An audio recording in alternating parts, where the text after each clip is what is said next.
देश में बेरोजगारी अपने चरम पर है। पढ़े लिखे युवाओं को नौकरी के लिए दर दर की ठोकरें खानी पड़ रही हैं। हालत ये है कि किसी सरकारी विभाग में अगर चपरासी और सफाई कर्मचारी की भी नियुक्ति के लिए आवेदन निकलता है तो इसके लिए भी समाज का एक पढ़ा लिखा वर्ग आवेदन करने से पीछे नहीं हटता है।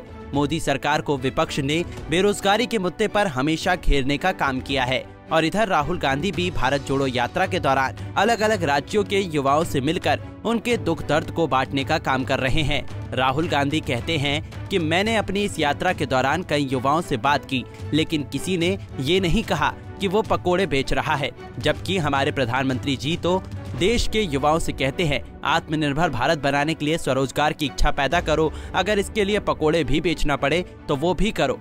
लेकिन मैंने नहीं देखा कि आज कोई देश का युवा पकोड़े बेचने के लिए तैयार है। उसे उम्मीद है कांग्रेस की सरकार जब आएगी तो उनके लिए रोजगार लेकर आएगी।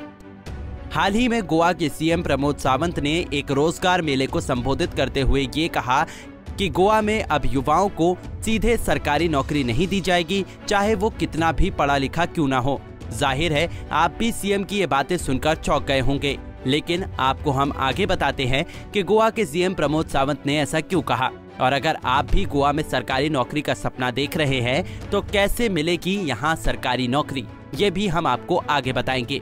दरअसल गोवा के सीएम प्रमोद सावंत का मानना है कि अधिकतर ये देखा गया है कि युवा अपनी ग्रेजुएशन पूरा करने से पहले ही अकाउंटेंट या अन्य पदों के लिए आवेदन कर देते हैं।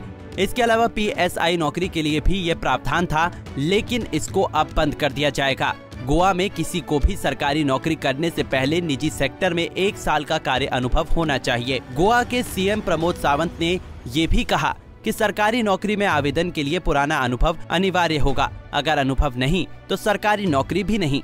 उन्होंने कहा अब वो समय नहीं रहा जब लोग सोचते थे पढ़ाई पूरी करने पर बिना अनुभव के सरकारी नौकरी मिल जाएगी। सीएम ने अपने इस फैसले के पीछे की वजह भी बताई और कहा कि सरकार इंफ्रास्ट्रक्चर के साथ साथ मानव संसाधन की दिशा में भी काम कर रही है, जिसके बाद भर्ती के नियमों में बदलाव का विचार किया गया है। पंजाब केसरी टीम। हमसे जुड़े रहने के लिए हमारे YouTube चैनल को सब्सक्राइब करें और नई वीडियो की नोटिफिकेशन के लिए बेल आइकॉन को दबाएं।